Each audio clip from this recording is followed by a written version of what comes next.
Hello and welcome, I'm Abrax, and we have just had the patch notes for the second phase of the PTS, coming tomorrow the 2nd of September. So in this video I thought we would take a look at the patch notes, see what's changing for better and worse. Let's get into it. Am I blurry? I feel like I'm blurry. First things first, we have the preload, which will be today, the 1st of September, and then the PTS goes live on the 2nd at approximately 1 CEST. We've got gear changes, Arquebus Bassos has had its name changed to Bassos de Arquebus, which I'm probably still mispronouncing horribly.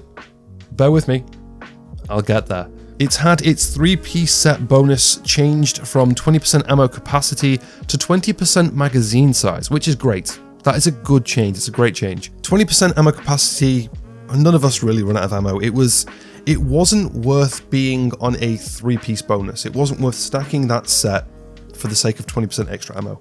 20% magazine capacity is a game changer. That's quite a lot of additional DPS. So that's going to be worth, you know what? That's a solid 3-piece. I would look at working around that 3-piece. Talent name changed from Perfected Overclock to Perfect Overclock. Perfect Overclock buffed allies within 15-meter radius of the player's deployed skill gain 30% reload speed and reduce their active cooldowns by 0.6 seconds each. Picaro's Holster. Remove the 20% weapon damage bonus from the attributes. Instead, Picaro's Holster will now provide a 20% weapon damage perfect core attribute and roll with 2 normal random attributes. I don't know how I feel about that. Picaro's Holster was fantastic for hybrid builds. It gave you the skill tier from the 2-piece of the brand, it gave you weapon damage as a bonus attribute, and then it let you roll either another skill tier or armor as the core. Amazing piece for hybrid builds, but this has cut it down slightly. It's still good. I mean, if you want weapon damage, that's an extra 5% weapon damage than you would get on a normal core. Just feels a bit shot down, to be honest. Still going to be a good holster, just not as good of a holster, if I'm honest. Umbra's Initiative gear set from the Shadows. Based on our tests and player feedback, we conclude that the offensive bonuses provided from Umbra wears out too fast for it to feel meaningful. To address this, we've decided to reduce the stack's attribution. While out of cover, Agent loses 2 stacks instead of 4 per second at normal speed, and 1 stack instead of 2 while sprinting. That's great, that's cool. You keep up the RPM for longer, I like that, that's fine. Into the light, we've decided to boost the healing bonus provided by Umbra gear set while in cover. Increase armor regeneration from 0.5 to 0.8 when consumed. That's quite big, that's nearly double, that's going to be a bit of a game changer. I like this gear set anyway, I really enjoyed my time with Umbra. I did a review of it, that'll be in the description if you want to check that out. Buffs to it are just great, I'm happy with that. Added in-game models for Umbra set on female body types. I didn't think it was on male either. Thinking back to it, I'm sure it looked like a different set.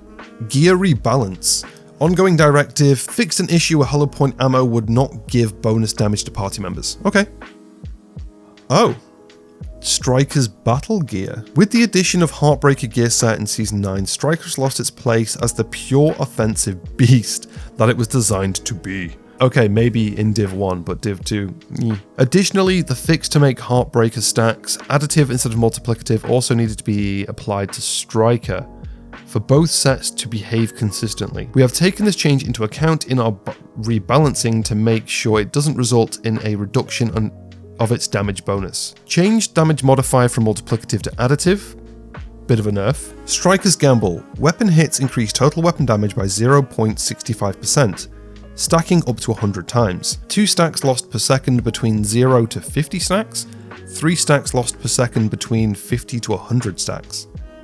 So we just naturally have 100 stacks now. I'm not too keen on the idea of splitting the time you lose stacks. I'd have just had it as a consistent 2 or a consistent 3. Press the advantage, increase max stacks for Striker's Gamble from 100 to 200, 4 stacks lost per second between 100 and 150, 5 stacks lost per second between 150 and 200. That's great. Again, I don't like the splitting of the stack loss. It seems weird, but Good change. Risk management, increased total weapon damage gained per stack of Striker's Gamble from 0.65 to 1%. So that puts it back where it was with the Division 1. That was always at 1%, so interesting. This will have to be tested. I'll definitely give this a go in the PTS. I'm very curious about this one. Next we have weapons. Exotic weapons. Dr. Home, exotic variant of the M1A QCB rifle.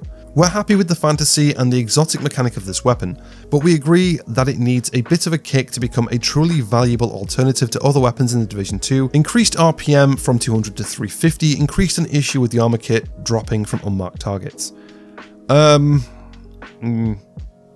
No, I don't think that's what it needed. It didn't need an RPM boost. It's a rifle, so single shot weapon. I don't think RPM would do much. It either needed a base damage buff or an increase to the amount of armor the kits repair. It's currently 15. I think it needed to be about 20, 25. Maybe 20. 25 might be a bit excessive, but 15 didn't feel impactful enough. So we'll have to see. We'll have to see how that plays out in Phase 2. Next, we've got Busy Little Bee, the exotic pistol. We decided to simplify the mechanics of Busy Little Bee and refocus on a simpler fantasy. Use the pistol to build stacks, swap weapon to consume the buff. Talent Busy Little Bee. Each shot to a different target will give 1 stack, up to 10 max, with each stack giving 20% weapon damage increase. Stacks will activate once the weapon is switched and will last for 10 seconds. Changing weapon again during the said 10 seconds will cancel the buff. So yeah, that's simplified. That's not bad. I think originally with Busy Little Bee, I said it could be a centerpiece of a build. This is no exception. You could use this to build your stacks, switch to a marksman rifle or an M1A or something and use it for heavy damage. No issue with this. Good change. Named weapons, we have the Lefty, which if you didn't know in the first phase, was broken. It was really broken. People were just demolishing PvE content with it. It was super broke. Change the damage values from the MOP named shotgun to the ACS-12 shotgun. Yes, it was too powerful. A little bit too powerful. Change the RPM and magazine size to match the ACS-12 shotgun. RPM 300, mag size 20. Okay, cool. We'll see how that plays. I think people will be a bit bummed out about that one because it was really overpowered. And finally, we have quality of life changes. Added the option to hide signature weapon in the weapon options in the signature weapons inventory screen. Oh, okay. So you don't have to navigate all the way through the settings. You can just go to your SIG weapon and change it from the inventory screen. Good change. Adjusted SHD watch, players can add, assign multiple points at once. Okay, cool. Added an option to sell from stash at each vendor players can sell stuff to. I thought that was already in the previous PTS. I'm pretty sure it was. Starting from World Tier 5 and above, exotic components will now have a chance to drop from control point chests starting at Alert 3 and DZ chests. Interesting, I like that. That means that if you are trying to farm your exotic components for expertise, better chance at getting some. Super, love it. Starting from World Tier 5 and above, exotic items will now have a small chance to drop from any NPC in the entire game. Great change. Starting with challenging difficulty, the chance increases with higher difficulties. Again, that's great. Exotic components are more in demand now, so anything like that, any way to get more exotic components can only be a good thing. Drastically reduce the log-off time of hardcore characters from 30 seconds to 2 seconds in order to reduce instances of players finding their hardcore characters dead after a crash or disconnect. That is a great but frustrating change. Why hasn't that been done sooner? Just in case that's what it was, I feel like that could have been tweaked a lot sooner, but I'm very, very happy to see that. I haven't touched my hardcore characters in months. Because I have been concerned for losing them. So this is good. This is a great change. Very happy. Looking forward to it. And that's everything we have for the patch notes so far. If you're interested in what happened in Phase 1, I did full coverage and I'll link all the videos in the description below.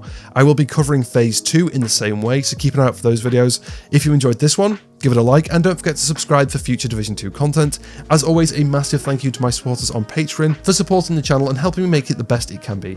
If you would like to join them, you can for as little as £1 a month. You'll find the link for that in the description below. Have a great day and I will catch you in the next one.